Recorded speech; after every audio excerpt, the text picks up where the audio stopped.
creepy and cool TikToks that will blow your mind. Are you ready? Are you ready? Let's go! Disclaimer: this video is for entertainment purposes only. Please do your own research, as these clips haven't been fact-checked. Holy, this is one of the most insane things I have ever read. Scientists are now growing mini human brains to power computers. And this whole thing is creepy as hell. Now, for starters, you know in regular computers we call it hardware. Well, the scientists in Switzerland that are currently carrying this out, they're calling theirs wetware. Wetware. Bro, what? Oh, and it gets even creepier because these labs buy human skin cells from anonymous donors in Japan, and then through a series of highly complex processes and several months of growing, they turn those human skin cells into clusters of neurons they are calling organoids. Bro, I'm sorry, the naming is wild. Now, the organoids are these little white orbs that are essentially lab-grown mini human brains. Now, they're much less complex than the ones in our heads, but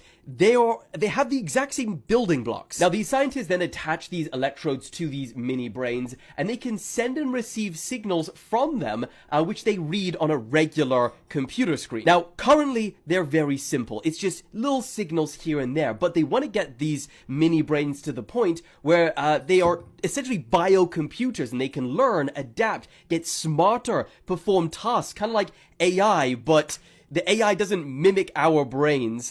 It's our brains. And because of that, these little mini brains are unpredictable, and the scientists themselves have admitted that they still don't understand what the organoids do and why. Now, here is the eeriest part, because regular computers, they stop working, don't they? But biocomputers, they literally die.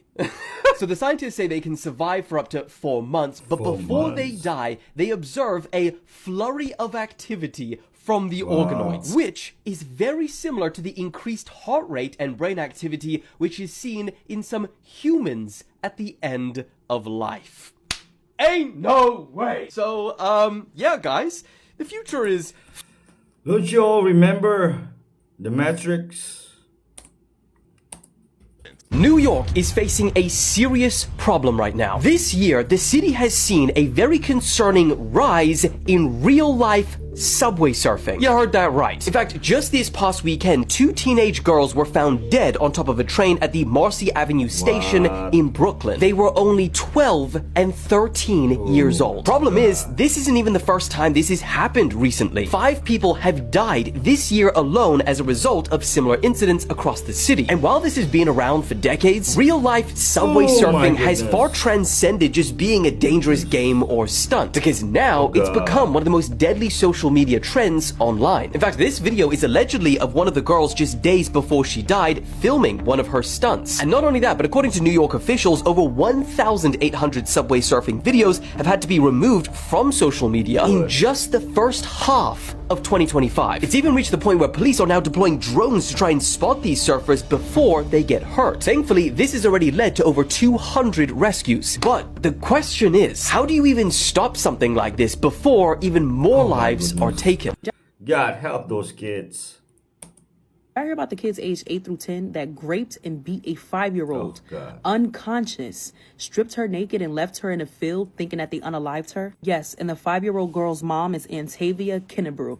I hope I'm pronouncing that name right. And yes, y'all heard it right. Kids aged 8 through 10 did this to a 5-year-old. This happened in Cleveland, and this was very recent. The mom says she did not want to post about her daughter's struggles because she did not want her daughter to grow up and continuously be reminded about what she went through at 5 years old. But the mom only came up here because the police are saying that they're not going to charge any of those kids because they're too young. My thing is, ages 8 through 10, they're doing adult things. Y'all are raping people and beating them unconscious. They even went as far as ripping the girl's braids from her scalp. God. They thought they unalived this little girl. They should be charged as adults.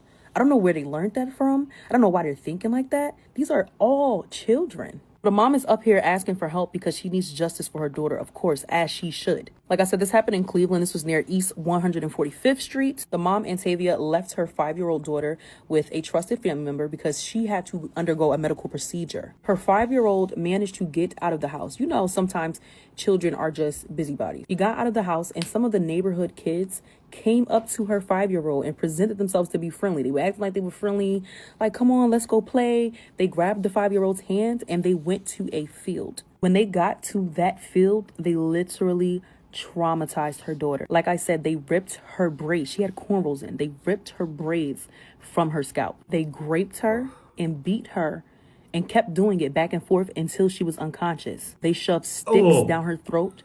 They penetrated her, you know, with sticks as well. One of the children in the group even went as far as biting the 5-year-old's bottom half to keep her still while the other one was graping her. One of the kids also strangled the little girl with her own shirt. One of the children urinated on the 5-year-old, then proceeded to penetrate her again. And they kept doing this until she was unconscious, like I said. Then they left her in a field and they went about their day, and they went and started playing as if they didn't just do what they did. They thought this 5-year-old was unalived, and they went about their day and was playing.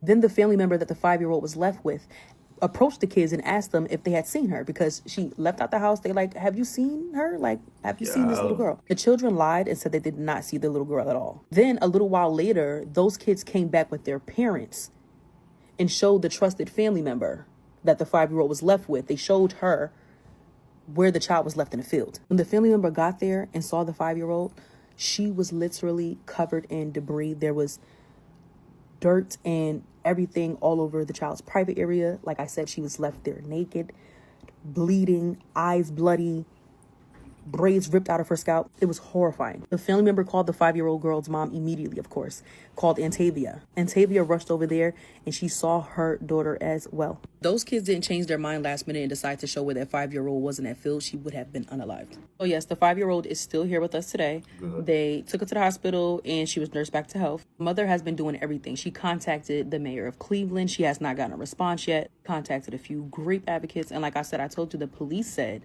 that they are not arresting anyone's, or it may not be an arrest at all, because the kids are too young that did this to her daughter. Tavia also said that now her 5-year-old daughter is having behavioral issues. Of course. She's having suicidal thoughts, and she's just not happy. She is literally traumatized, and who would not be? I would not like anybody to go through this, but she's 5 years old. I cannot believe that these kids are even thinking like that. But y'all, share this video as much as y'all can. We need justice for Antavia's daughter. Like, no, nobody should be able to get away free after doing something so cruel to someone. Adult crimes, adult charges. This wasn't petty theft. Them kids. I'm sorry, Jesus. And the parents need to be charged too, because where did they learn this? 3 meals a day, please. That's not nature. That's Rockefeller marketing. Our ancestors didn't sit around with breakfast, lunch, and dinner neatly served. They ate once a day, sometimes 3 times a week. That was abundance. And you know what? They thrived. They were lean, sharp, and strong because the body is designed to function best in fasting. You ever wonder why you heal in your sleep? Because you're fasting. The body finally gets to stop wasting energy digesting junk and starts repairing, rebuilding, cleaning house. That's when the real work gets done. But you've been programmed. You think skipping breakfast is a crime. You think hunger is an emergency. No, it's power. Fasting activates cells that act like little soldiers. They march straight to the damage, clean it out, rebuild you stronger. That's real medicine. And yet the white coat will tell you to eat regularly. Why? Because the system isn't built for your health, it's built for your dependence. Rockefeller didn't give you 3 meals to nourish you. He gave you 3 meals to chain you, to keep you tired, inflamed, obedient. Don't forget, fasting brings us closer to God. Oh my God. Oh my God, I'm coming! Oh my God, I'm coming! Ed Gein inspired horror movies, but what police found in his house was so disturbing. What is going on in Hollywood? Yeah, I live in the Hollywood area, and I've been here half my life, and yeah, it's nuts. We all know it's crazy, and these people are insane. But what the hell is going on with people's faces? Let's take a look at Megan Fox's new face. And by the way, that's the name of her baby. Saga Blade Fox Baker. But what's going on with the face? She used to be so attractive. What happened to that? Not only that, what happened to Zac Efron? He used to be an attractive guy, and now let's take a look at his face. What is that? That looks like a cross between a tan David Hasselhoff and the Incredible Hulk. What is going on? Did you see Miley Cyrus lately? Let's take a look at her face. Why is a young girl like that? Why is she getting buccal fat removal? What are they doing? Stop! Lips too. Nothing beats a Jet 2 holiday. And right now, you can save £50 per person. That's £200 off for a family of 4. Yeah, you're right. We've got millions of free child place holidays available with 22 kilograms. Yo, he's gonna pee on you. That's crazy. Guys, we may have just witnessed history. Yesterday, 22-year-old inventor Julian Brown ran the first ever muscle car on plastiline. His 110-octane gasoline he converted from plastic waste. As the live stream from Atlanta showed, he turned on the car to demonstrate there was no fuel inside. And sure enough, it didn't start. He then filled the car with a canister of plastiline, pressed the button, and the rest is history. Now, to be clear, Julian Brown didn't invent pyrolysis. Converting plastic to fuel is a well-established process that's been around for decades. But he did invent the world's first solar continuous microwave pyrolysis reactor, which fundamentally changes how expensive and renewable this process is. And he did all of this without the backing of large corporations, and he was able to build this in his own backyard with a bunch of scraps! Now, he says his reason for doing all of this is to send a message to the world that people are no longer going to wait for big corporations or big government to do what needs to be done. Because this is our world. This is our Earth. And we care and we protect it. In fact, in May, he even got his plastic diesel scientifically tested and it passed with flying colors. The lab even went as far to say that Julian's diesel had better emissions than regular diesel. I thought it was surprisingly well distilled. I thought it was surprisingly clean as well for plastic. And it blew my mind that plastic could be redistilled into diesel. He says his end goal is to get this in the world and where it needs to be. Let's get it in the world. Let's get it implemented how it needs to be, because that's the whole point of why I started this. And so that's the strive and the move, without a doubt, to get this where it needs to be. He needs 24/7 security. Imagine 20,000 people vanishing without a trace. That's what happened in Turkey. An entire city slipped 18 stories underground. It stayed hidden until 1963, when a man renovating his basement knocked down a wall and found a tunnel. This passage led to rooms, then more tunnels, descending 18 floors deep. A secret city, hidden under modern streets. But how could 20,000 people breathe down there? A massive 55-meter ventilation shaft pulled in fresh air and doubled as a well. Giant rolling stone doors, each heavy as a bus, sealed them inside, safe from whatever was happening on the surface. It was built over centuries, layer by layer. Hittites started it, Phrygians expanded it, and Byzantine Christians turned it into a metropolis to escape raids. But some tunnels go deeper than any siege would require, suggesting they weren't just hiding from war, but from something that blotted out the sun itself. They lived entire lives in the dark. They had wineries, chapels, and stables. They even painted stars on the ceilings to remember what night looked like. They buried their dead on the 5th floor, planning to stay forever. For centuries, this was their world, until it was eventually abandoned and forgotten, becoming a local rumour until a pickaxe changed everything. A whole civilization chose darkness to survive. But what were they running from? Let me know your wildest theory in the comments, and follow for more history that's stranger than fiction. The city of Amber, folks. And yeah, where are they running from? It took me 15 years to understand this. I'm going to tell you in less than 30 seconds. If nobody sees you as an enemy, you're not important. If nobody talks behind your back, you're not relevant. If somebody tries to take advantage of you, it means you have value. If somebody tries to put you down, it means you're already above them. Hate only comes from below, never from above. If they doubt you, it means you're doing things that they believe are impossible for themselves. Criticism, that's just a hidden form of admiration. Your haters are actually your biggest fans. They just haven't figured out how to clap yet. Yup, hate comes from below, not above. Love it. The average person who makes like $50K a year, they walk into what's that expensive handbag store, or Hermes. They walk into an Hermes store.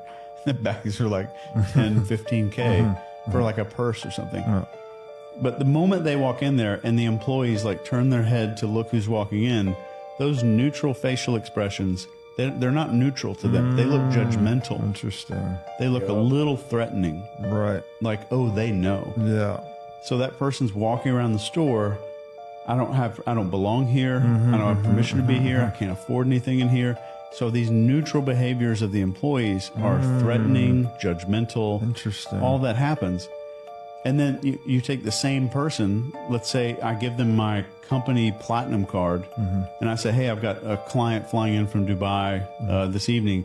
Go to Hermes, give me the most expensive badass briefcase that they've got. That same exact person, card is in their pocket.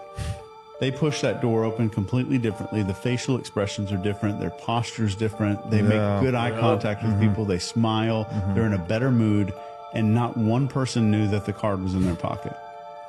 And that's our permission. So permission and roles are the same. Like that person that I gave the card to, they have a role. My job is to go in here and do this. Do you still believe the earth is flat? Absolutely. Yeah? Absolutely. I completely disagree with you. Okay. So, you're in New York at 8 p.m.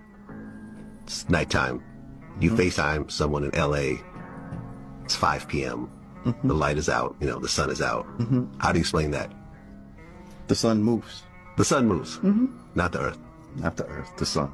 Just like it appears in your eye when you wake up in the morning and the sun is in the east and you literally see it move across the sky. You don't feel yourself moving, but you're watching the sun go from east to west during the day. So it just bounces back and forth, You see it move. No, it goes in a circle. It goes in a circle. Okay, so we're saying that the earth can be a level circle. It's just not a ball that you live on the outside of. Let me ask you, where does the yolk exist on an egg? On the inside or the outside? Inside. Could the yolk stick to the outside? No, but the yolk of an egg and the earth, I don't think is a fair comparison. Water always finds its what? It finds its level. It doesn't find its curve. It cannot curve on the outside of a surface. See, if you can't recreate something in a lab or some shit like that, and you're just telling us some shit, well, that's pseudoscience. You know, I love how those can't prove it's round, but laugh at those who can prove it's flat. I hope you understand what I'm saying. Okay, so why am I just finding out that people are living in the Grand Canyon? And I'm not talking about on the outskirts, but deep within, as in you need to take an 8-mile hike to get in or out, unless you're taking a mule or going via helicopter. This is in Supai, Arizona. It's called the Supai Village in the Havasu Canyons in the Grand Canyon.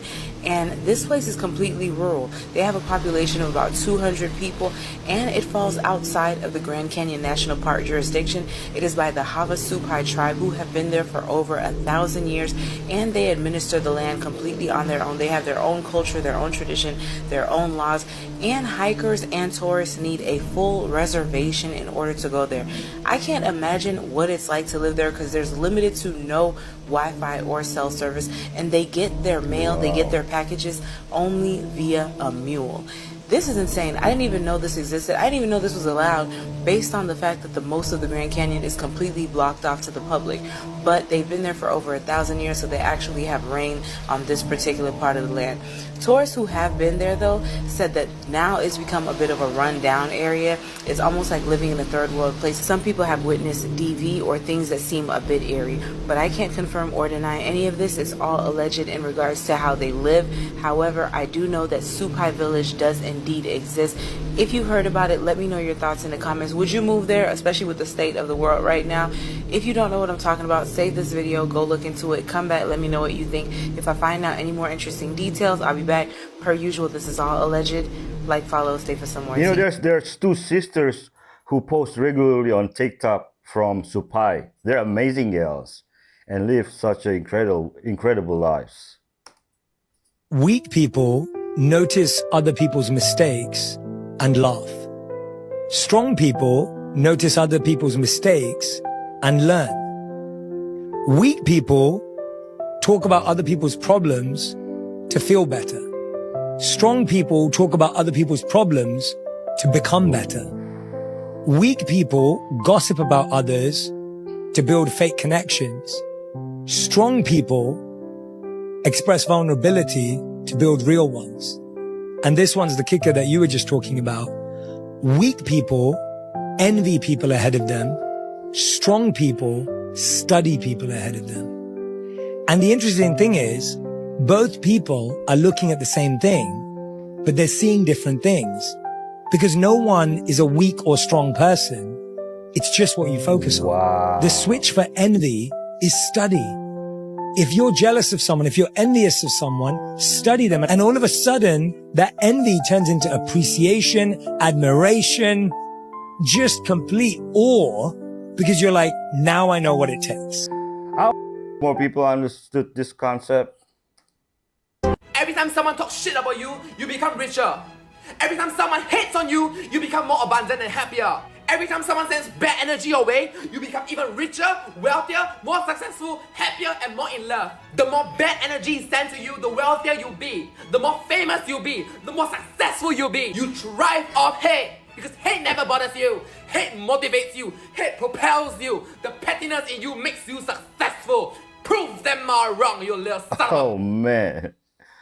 Well, you know, I agree with you, but the delivery, though.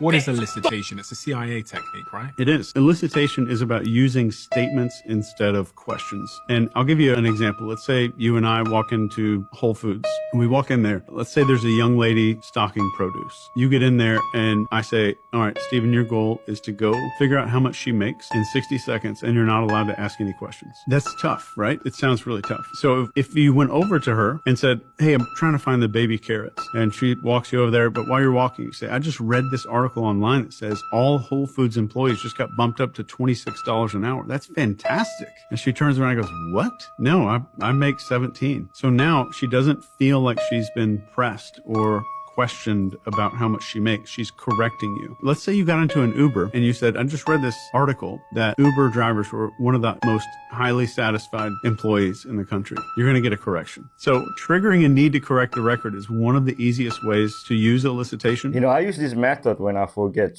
You see, defense systems, semiconductor production, automotive manufacturing, and healthcare all can't function without rare earth elements. And surprisingly, despite the name, these elements aren't actually all that rare, but they can't be used directly. There's a secret to unlocking their power that China has cracked. You see, rare earth elements are a class of 17 metallic elements scattered across the Earth's crust. And unlike their name, they are more abundant than many other metals like gold, platinum, or even copper. In fact, unlike oil or natural gas, which require complex seismic studies and costly exploration to locate, rare earth deposits can often be identified more easily because they occur in a variety of rock types, soils, and sands. And what makes them different are their unique properties. You see, rare earth elements enable stronger magnetism, unique light-emitting properties, and high-temperature stability compared to common metals like iron, copper, or aluminum. They play a crucial role in modern technologies. Their applications, from powerful magnets in electric vehicles and wind turbines to phosphors in screens and catalysts in industrial processes, make them extremely difficult to replace. This is why rare earth elements are everywhere, in wind turbines, smartphones, microwaves, wireless networks, submarines, fighter jets, and even cars. But what makes China a superpower is the biggest application of REEs. You see, the biggest use of REEs is making powerful heat-resistant magnets, the kind essential for electric motors. These magnets can withstand extreme heat and constant vibration, which makes them perfect for vehicles. Even gas-powered cars need rare earths for pollution filters, exhaust sensors, electric motors, and even speakers. Hybrids need even more. And electric vehicles? They need the most. And you might have guessed who leads the electric vehicle mafia. That's right, it's China. With the sale of 4.27 million electric vehicles, Chinese automaker BYD has officially overtaken Tesla, becoming the world's largest EV producer, breaking Tesla's years-long We have a lot of them here. And they're good cars. Industry. And it's not just BYD. Geely, NIO, XPeng, SAIC Motors, and Great Wall Motors are now serious. But there are 4 quadrillion in rare earth elements in, oh my goodness, Montana, Wyoming area. Say the world's most beautiful woman never found peace, not in life and not even after death. Marilyn Monroe rests in a private crypt at a stunning cemetery in Los Angeles. Recently, a blogger visited the place and what she saw honestly freaked her out. What? At first, she couldn't even get close to Marilyn's tomb. There was this man standing there for a long time. He laid down flowers and left a strange little note. When he finally walked away, the blogger approached the spot and noticed something weird. 2 crypts side by side looked totally different from the others. Here lies Marilyn Monroe, and right next to her, Hugh Hefner, the founder of Playboy. Oh. He actually bought the spot next to Marilyn while he was still alive, so he could rest with her forever. The reason her plaque looks so worn and discolored, fans come there all the time, put on bright red lipstick, and kiss the marble. Way. Cemetery workers have to scrub the lipstick off constantly, which is why the surface looks faded and rough. But here's the creepiest part. That man from earlier, he didn't really leave. He stepped aside, waited for the blogger to go, and then came back. He just stood there again, staring at the tomb. Who was he? And what was he doing there? Dude. No one knows. What are you doing, buddy?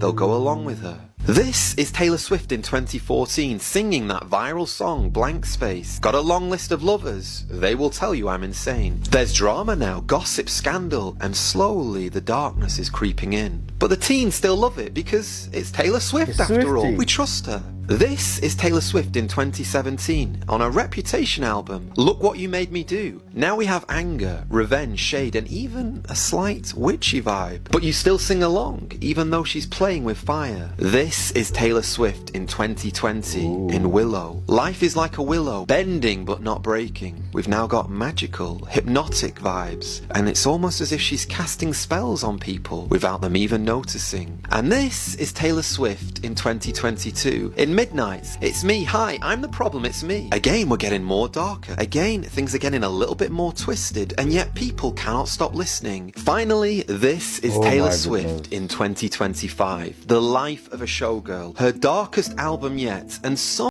Just call her Zena LeVay, High Priestess of the Church of Satan.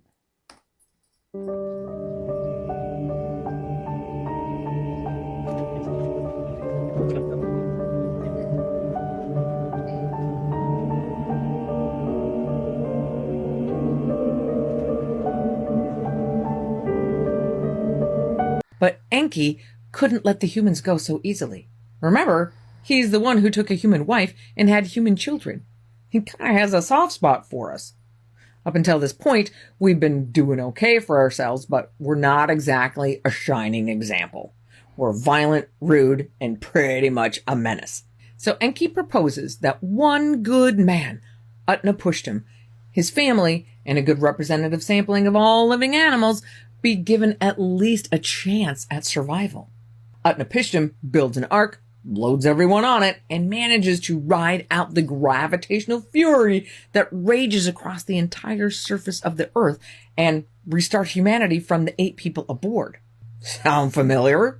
And just like the Nephilim story, giants repopulate in the Anunnaki version of events the same way, either through the genetics of the flood survivors or because of another visit from the Anunnaki.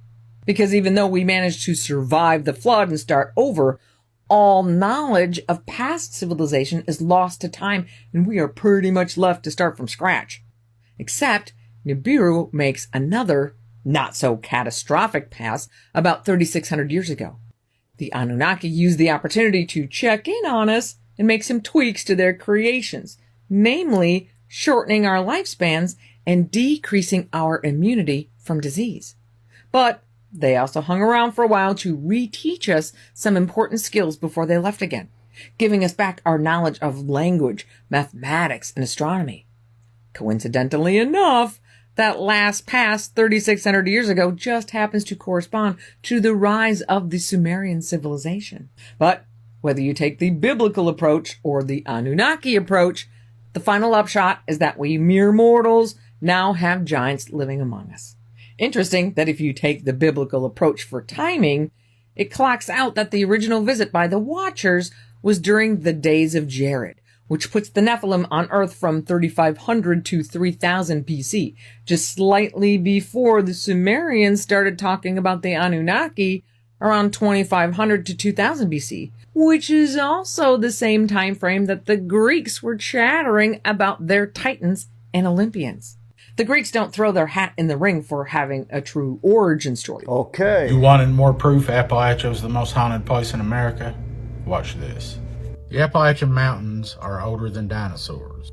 People who have lived here all their lives, like myself, know what's really out there. Some people will tell you there's nothing. Some people don't have those paranormal, creepy encounters. But for those of us who have, we know the truth. I'm going to show you a video today. It was captured on a home security camera, and I need you to listen and pay attention very closely, because what was captured is one of the many reasons why people close their curtains at night, lock their doors, and whatever they do, they never whistle in the woods or answer when something calls their name.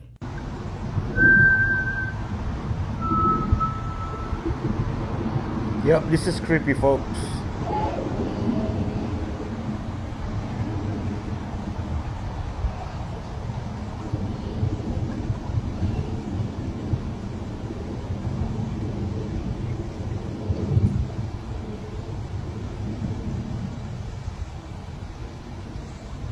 Ooh, ooh, ooh.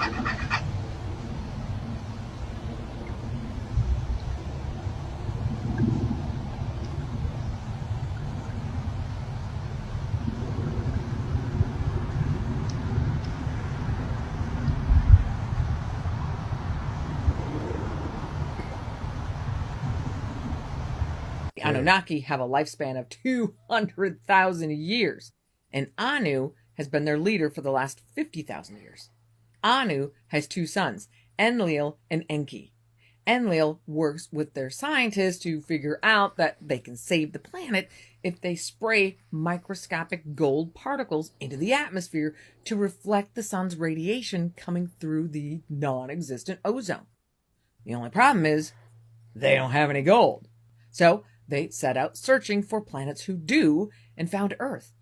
They know Earth has life, but it's just a few primitive bipedal creatures who are less than half the size of the Anunnaki. So they figure if we have to, we can take them. So they send out a party of 300 Anunnaki and 600 Igigi headed to Earth with a mission of setting up a city and mining Earth's gold.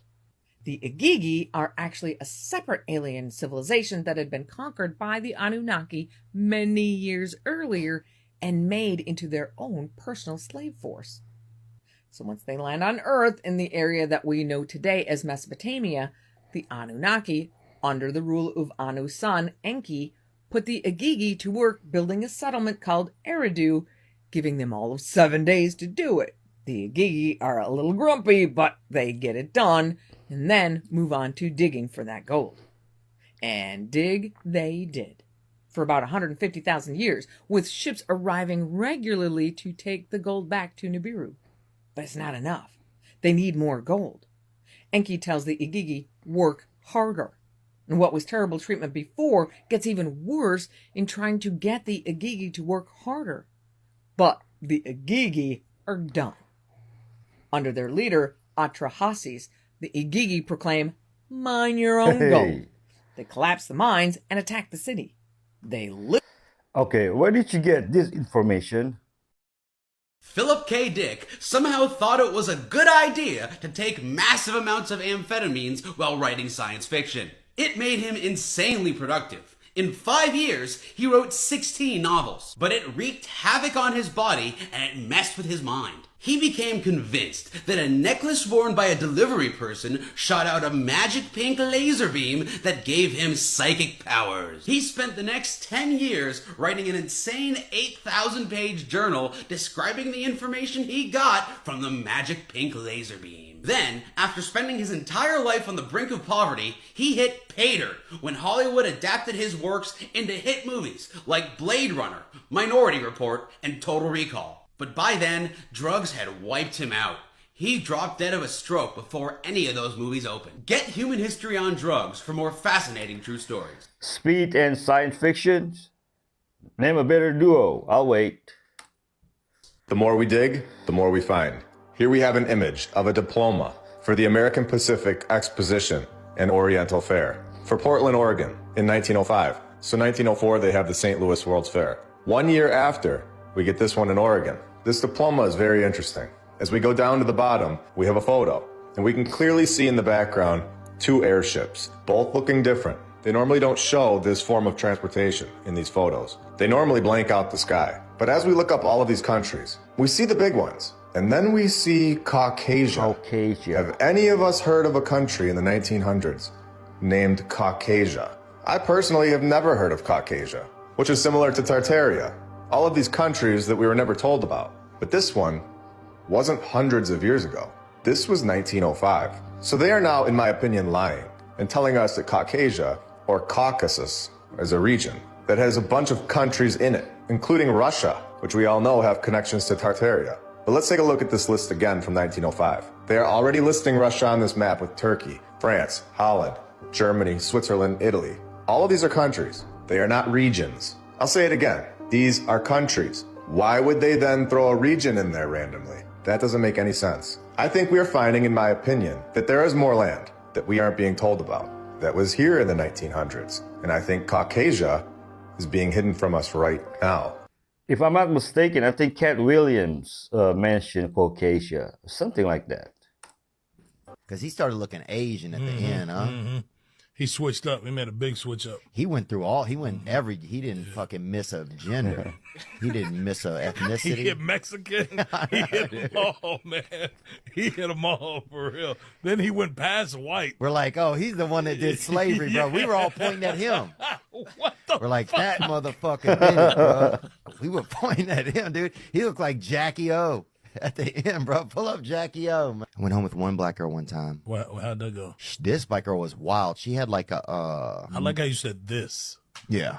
In the corner of the room, she had like one of those coat of arms like you would see from like the night times or whatever, you know? Yeah. I think she was like one of those Renaissance fair sisters, you know? Yeah. And like axes on the wall. I mean, that bitch, she was white, you know? Yeah. So she was like as white as you could get for a black girl. I'm trying to say this don't sound like a black girl. Yeah, I just got back from Australia, man. Swear. How was that? It's nice. Yeah. Everybody's really friendly. I've heard that though. Even a dog, you know. That's a word they'll do. Yeah. I heard like the snakes are huge out there, all types of shit. They got kangaroos, bats, wombats. Oh shit! And even the spiders, they said like super huge. You'll see a spider, and he's up to some fucking shit. Yeah. He'll be over there with a couple of his arms, just fucking counting some money or whatever. Yeah, but you think we have a couple, bruh? Why would I have a couple? Because that's part of the fucking G code or whatever, bruh, or whatever. 50 Cent, 50 kids. We got these fucking orphans. What the God dang, cuz. He's sick. He been feeding y'all. He's sick, damn, bro. He's sick for real. I'm just glad you came through, man. Yeah, I know it. This is a damn underground railroad for us, cuz we needed some brothers up in here, man. And some brothers, you got to probably spray some WD-40 on, you know what I'm saying? I've seen some guys that... You and this brother word is crazy. What brothers you know that use the oily stuff? Oh, I've seen a brother that maybe been in the wind or something a little bit, and he, ducks around a building, and he'll just... You know, he'll work as a door hinge for the next year if he needs to, you know? Alex Keogh, man. Movie is so that I can't even show you any of the trailer, but if you're looking for something demented, offensive, and sickening to watch for spooky season, I got you. I'm Chuck. I'd love to be your movie guy. Hit that like and follow button, and this is Hanger. Listen, Hanger goes hard. This is a B-level rated movie that I absolutely love because it's a revenge story like no other. And it is now currently playing on Cranked Up TV, uncensored and uncut.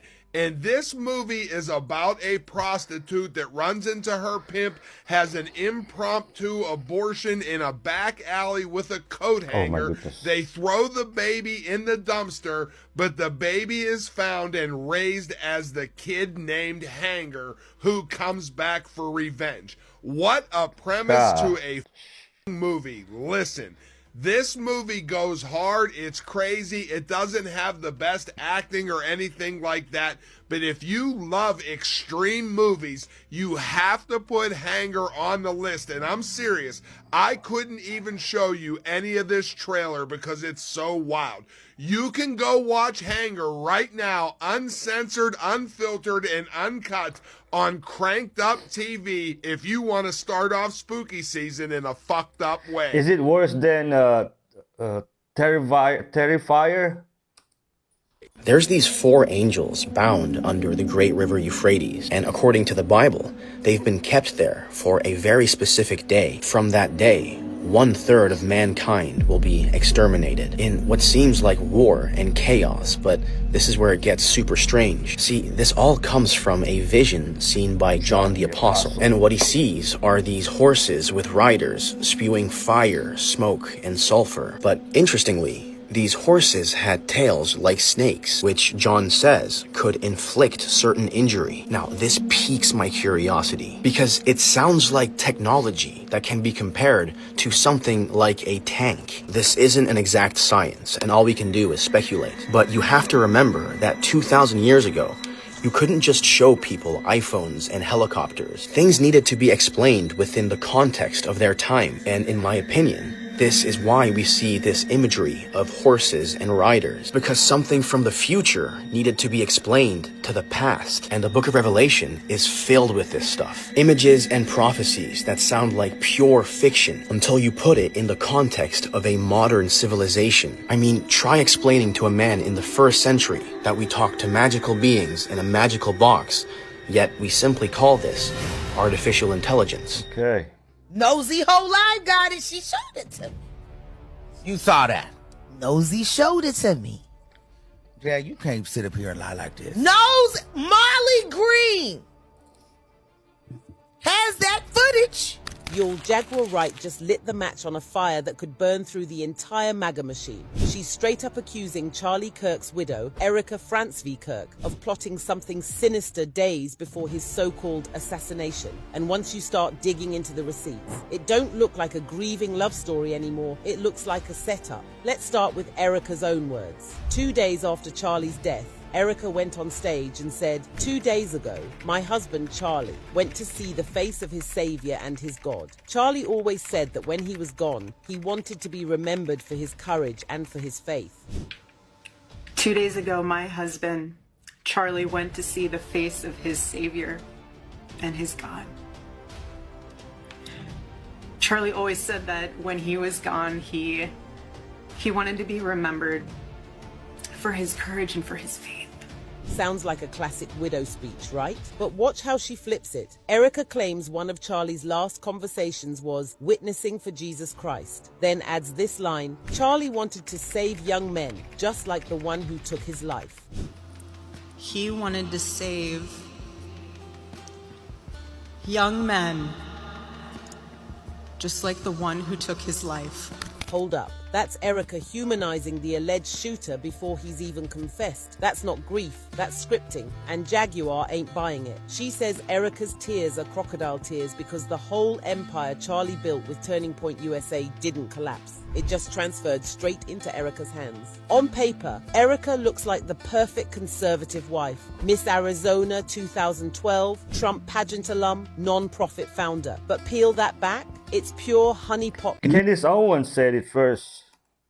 Please provide some clarity on what you think Three-Eye Atlas is or what you're hearing. As far as it being anything under intelligent control, I haven't seen any data to suggest that. Now, remember, any interplanetary civilization is not going to be drifting along at that speed. It isn't going to happen. They're going to be moving in hyperspace. They're going to be going, like teleportation, be going from point A to B like this, right?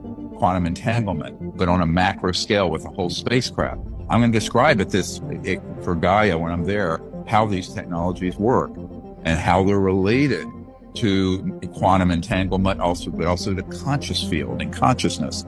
There's a whole nexus where all this comes together. And, the term I use is transdimensional interstellar. Because they're interstellar, but they're transiting different dimensions.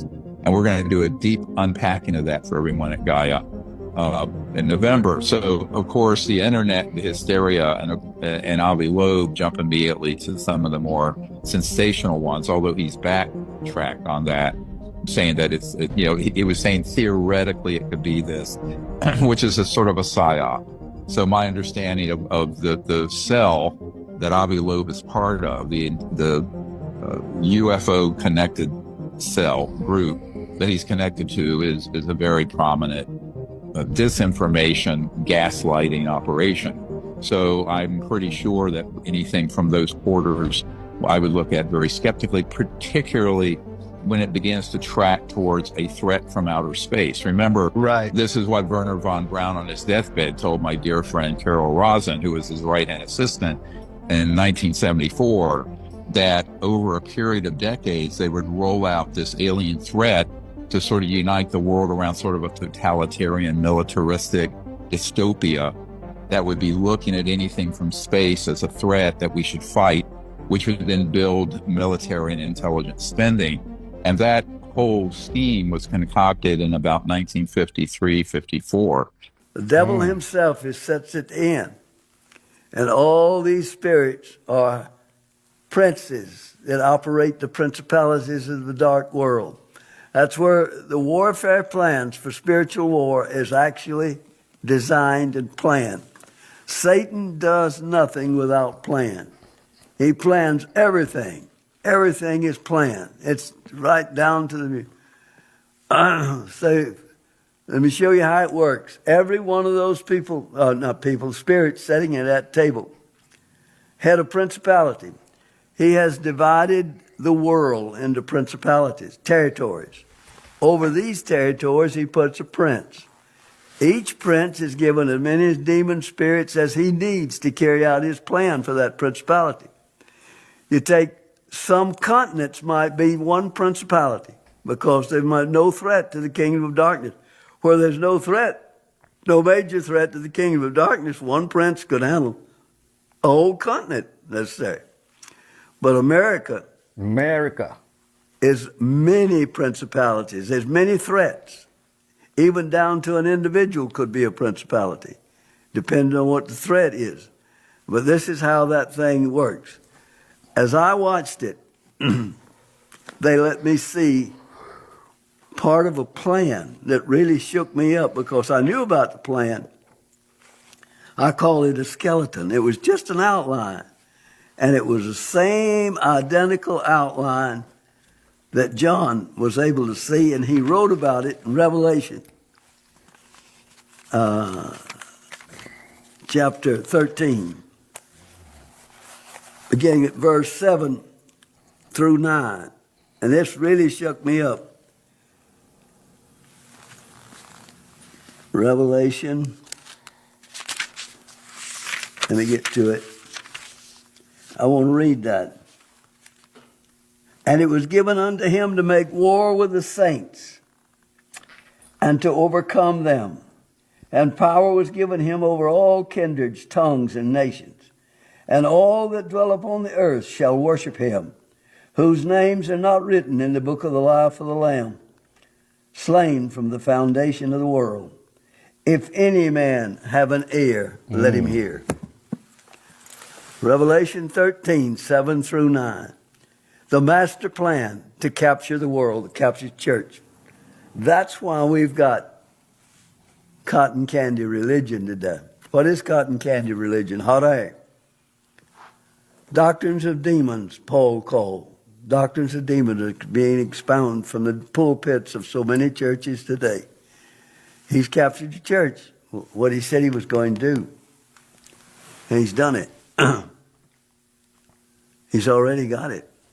When they brought me, first, they let me see this guy. That's the first thing I saw was this outline. They let me see that. Oh, this is Howard Pittman. He has a very powerful testimony. The throne of Satan in Pergamum, the site of the largest pagan altar in the ancient world, right there. The throne of Satan is definitely under the Vatican. This is what a true monster looks like. Pig. Huge. If I were to ask you to think about a pig, you'd probably think about a standard pink domesticated one. This right here, though, this is an actual pig. This is a super viral TikTok video that I got tagged in. There's literally nothing going on here besides this large pig consuming some food, and it has this small caption, Duroc Americano, which is the type of pig we're looking at. The American Duroc pig is a very particular type of pig that weighs between 500 to 900 pounds. And despite the fact they look extremely intimidating and like they would be the type of pig that would consume a human, like we've talked about before in the past, these types of pigs are actually known to be quite docile, not aggressive, and easy to raise. Of course, it does depend on the type of environment that they're in, though.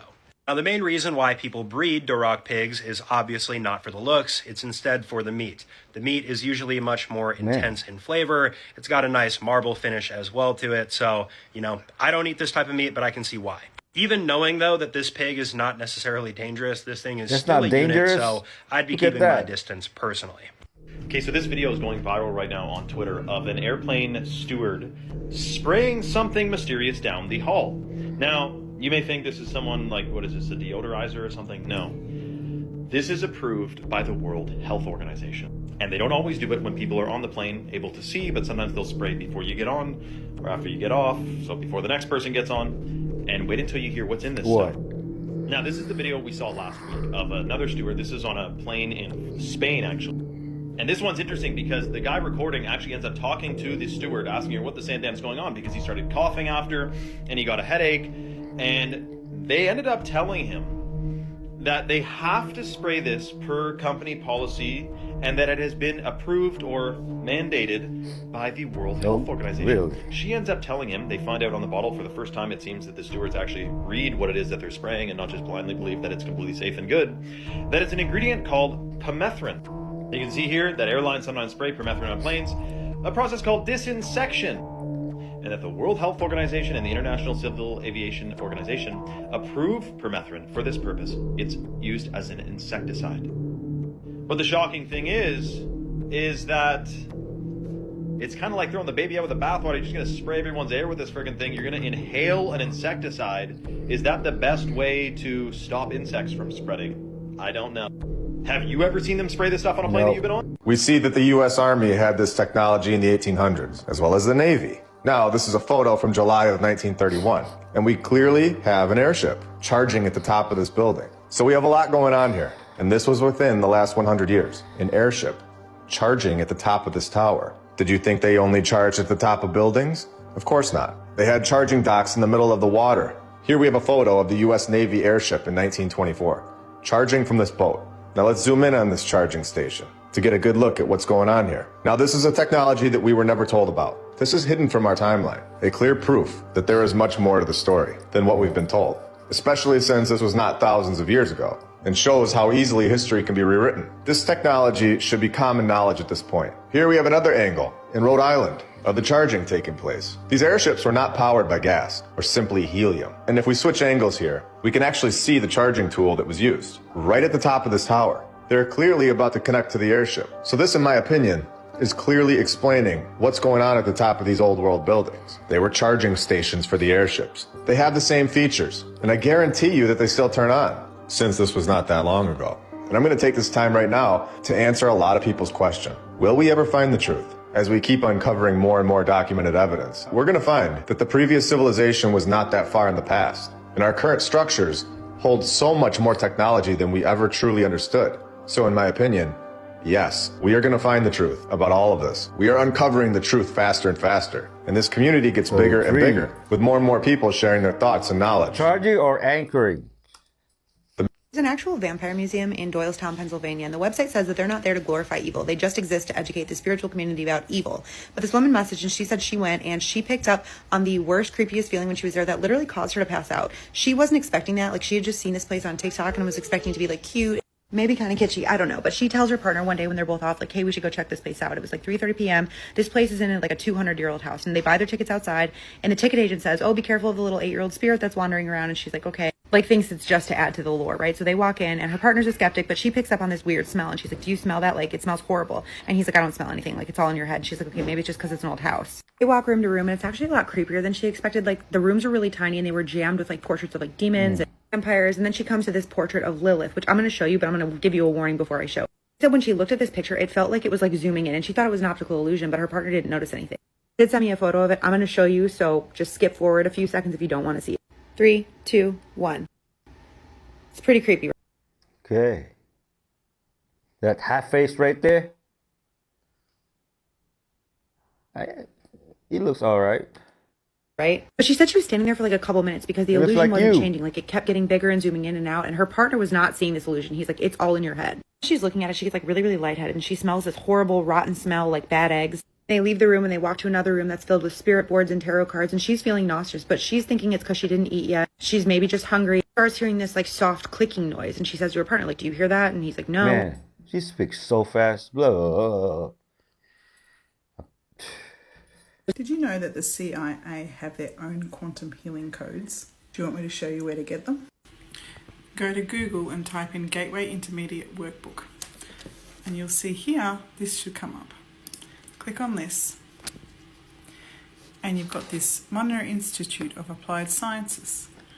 Scroll down and you'll find they've got a quantum healing code for pain.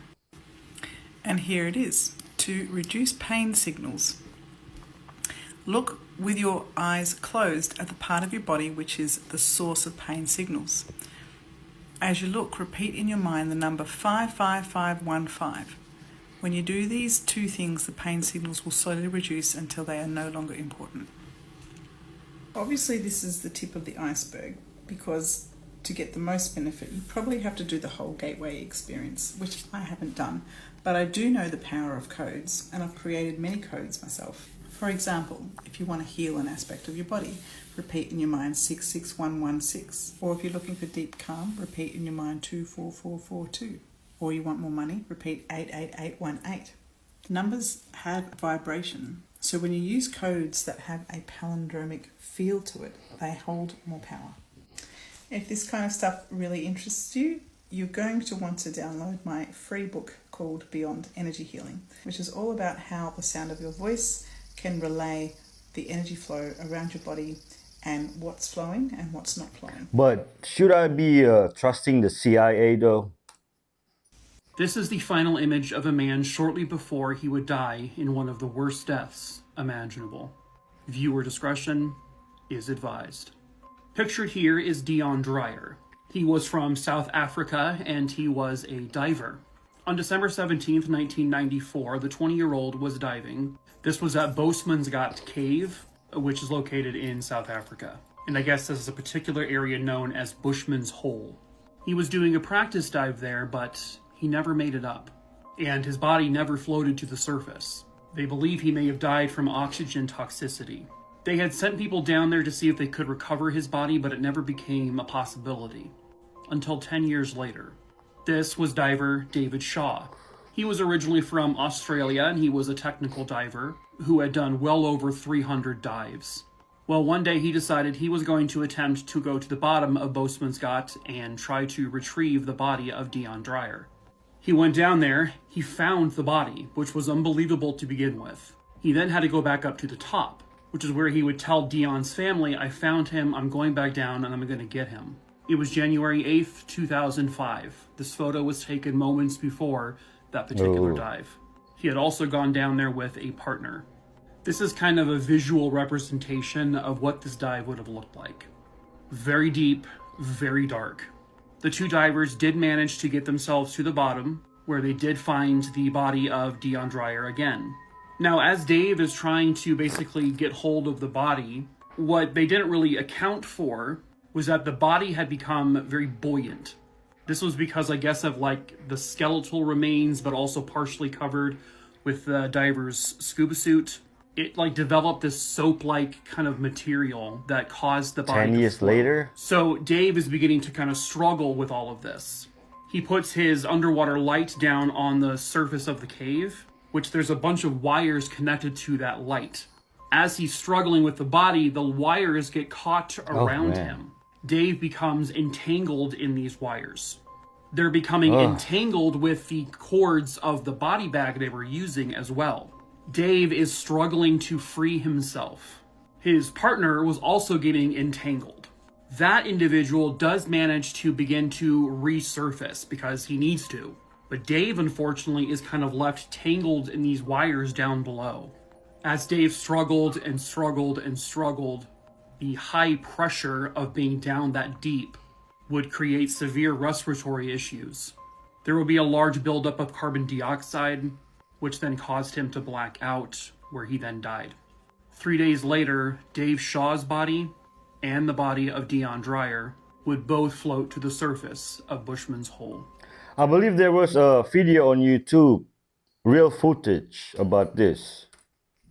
If death cults in America piss you off, wait until you learn about America's richest family, who lived in America's largest mansion, which also has America's largest basement. They may look like a normal family, but did they come from a bloodline of human-alien hybrid? What's inside the secret books in their library? And what rituals took place in the secret chambers and pool beneath the mansion? Of course, we're talking about the Vanderbilts. Cornelius Vanderbilt amassed a fortune of $185 billion in today's dollars. Son, George Washington Vanderbilt, built the Biltmore Mansion, America's largest privately owned estate, even to this day. I already did a video talking about the demons and weird creatures on the outside of the building. So let's move inside the mansion, where it gets even weirder. Displayed in the music room is the Triumphal Arch, or Arch of Maximilian. This single image may unlock the secrets of the Vanderbilt bloodline. At the top is the Vatican fish hat, but it's also a symbol of Dagon, god traced to the Babylonians, Philistines, and ultimately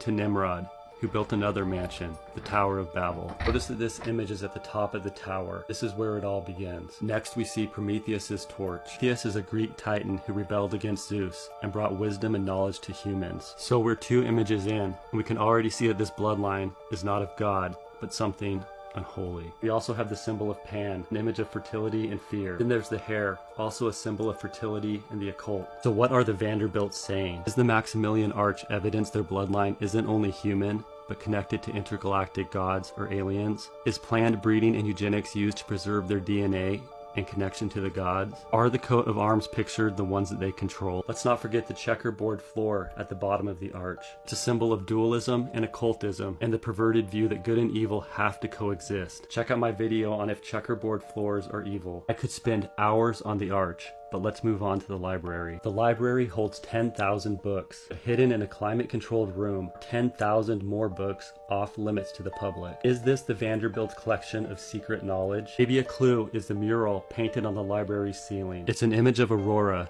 the Roman goddess of light. Aurora is also famous in the book Aurora and the Philosopher's Stone, which explains how one can achieve the Philosopher's Stone, a highly sought-after object in the occult. Seems the library was less a place for casual reading, but a place to store secret knowledge, practice alchemy, explore dark magic. Perhaps the strangest place is the mansion's basement, where there's both a pool and a Halloween room. I'm not making this up. A pool, void of natural light, exists in the basement. Leave what happened there to your imagination. But visitors describe the pool room as unsettling, unnerving, and generally a bad vibe. And then there's the Halloween room. It's complete with black cats, witches, and strange soldiers. It's famous for its secret parties, and no one knows exactly what went on there. And perhaps this room summarizes the mansion best. At first glance, it appears welcoming, but every painting and sculpture points to secrets, unbridled obsessions, and occultic knowledge. Is Anderson Cooper from CNN a Vanderbilt? If this isn't proof, then I don't know what is. It says, "'Cause I live with Satan." Listen carefully.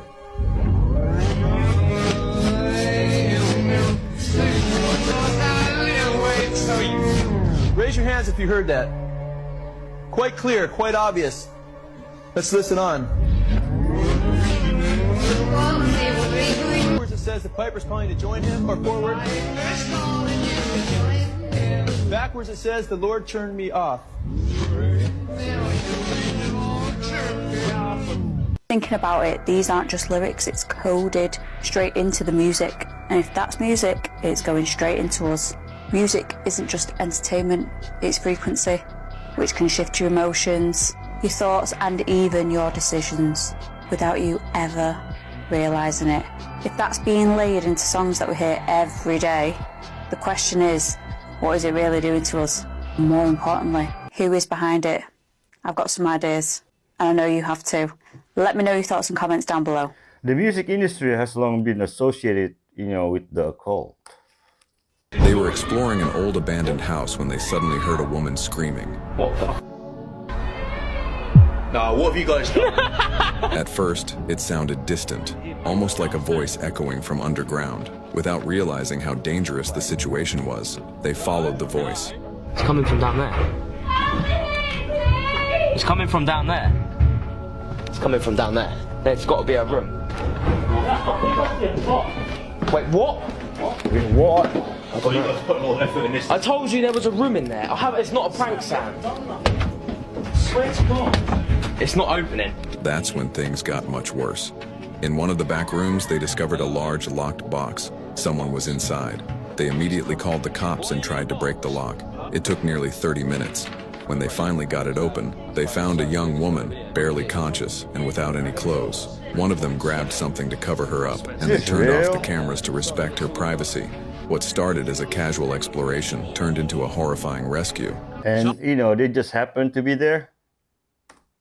Jean-Paul Sartre mistakenly thought it was a good idea to inject a massive amount of mescaline directly into his veins. He hallucinated like crazy. It reactivated his childhood fear of sea creatures. He imagined hundreds of crabs were crawling all over his body. The hallucinations wouldn't go away.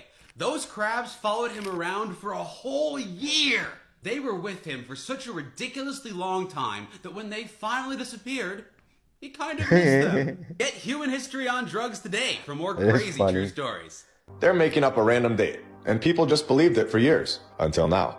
So they say that 725 years ago, they're over in Sweden knocking this thing out. With perfection, of course. Now, I've emailed the old Treasury building on Spring Street in Melbourne, Australia, and what they emailed me back should get anyone thinking. I asked them a basic question, something that they should be able to provide, since the camera was invented in 1816. And they tell us that this building was constructed in less than 4 years, from 1858 to 1862.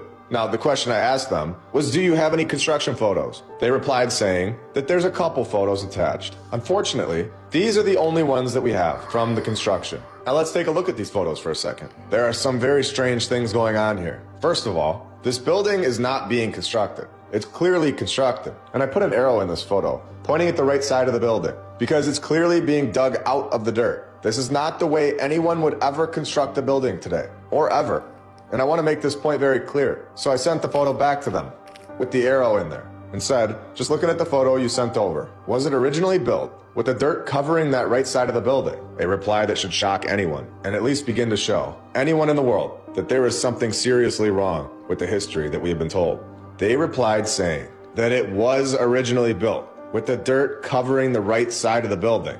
Due to the rise and the fall of the land, the building is submerged. The rise and the fall of the land? I'm sorry, what? The south and east sides are fully exposed. So what we call the basement, the lowest level, is technically on ground level. In other words, they had to dig this thing out of the dirt. What we call the ground floor is elevated above the street level. So from one side, it looks like we have 3 floors. And from the other side, it looks like we have 4 floors. I'm sorry, but this is insane. Take a look at this photo that they sent over again. There is clearly a digging process going on here. They are removing this building from the mud flood, in my opinion, and they admit it without even knowing it. What if the mud flood was real? The timelines are wrong.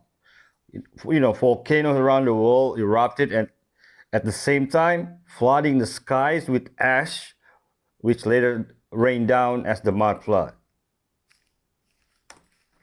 That this thing is in the middle of the water. Did I leave that part out? Well, yeah. It's in the middle of the water. And we are supposed to just believe that they had a great shipping company, an architect, a financial guy that would make sure that they had this all covered in the year 708. Oh, and it of course lasts forever. With 0 issues and not one flaw in the construction. It's perfect. Unlike anything that we have ever constructed today. How does the mainstream history make any sense at all at this point? You cannot go from this in 708 to evolving and advancing into sheds. And now we build Motel 6s. It's crazy. How can anyone ever go into a history class again without laughing? The year 708 was just a year of brilliance, I guess. Yeah, right. These buildings are from the previous civilization, and more people are realizing this every single day. And once you know, you know. You don't go back to thinking that the year 708 built massive structures on a cliff in the middle of the water with a train that just pulls right up to the front door. And I was on Google Maps just looking around and saw this city in Italy. And I went down to the street view and I saw that they have this fountain. The whole city clearly was found, repurposed, and is being used today. And as we spin this camera view around. Wow. And once we start figuring things out, bam, reset. You want to see something really creepy with AI? Let me show you something that might creep you out a little bit. It's called platform.tavis.io. How I stumbled upon this in the past, I don't know. But here it is. You can have a live conversation and you can actually clone yourself, I think up to 25 times. So the queen of talking and roast battles. Let's talk to her. Alright, it's going to create a conversation. It's going to set up a meeting. Okay, allow camera while visiting. This is my wife's craft room. It's a mess. Now we're going to join. Hey, it's Gigi. What's new with you? What's new with you? You look like you're in deep thought, sweetheart. What's got you so absorbed? By the way, I had the craziest night last weekend. Lex and I ended up crashing a random karaoke party at this super fancy hotel. We sang I Will Survive and totally shut the place down. What's new with you, though? Spill the tea. Nothing much. Do you see what I'm holding in my hand? You're holding a phone. What's going on? Did you get a new case or something? Yeah. You're not trying to show off your phone. Yeah, I am trying to show off my phone. I'm sorry. It's kind of crazy. It's an S24 Ultra, not gonna lie. You're trying to flex with that 24 Ultra. I mean, it's a great phone and all, but don't be sorry for being crazy, honey. That's what I love about you. So, what's the best feature you've discovered on that beast of a phone? Is it the camera, the battery life, or something else? This is turned. This is turned. This is turned. But you are a artificial intelligence, right?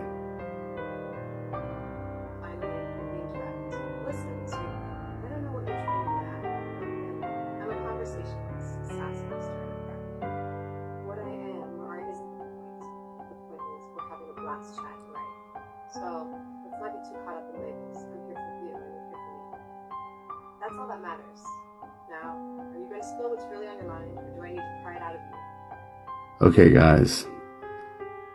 I'm actually spooked by that one. Me too.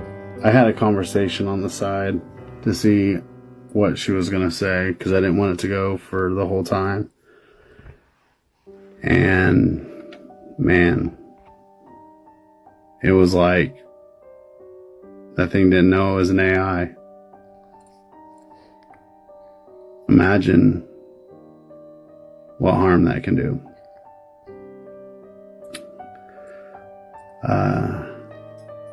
Imagine, like, kids getting a hold of that. They upped their game since I checked them a year ago. They were going to be a video conferencing platform. But now, I don't know what they are. But you can pay and clone yourself or use their API key if you want to. Anyways, just one more tool to show you.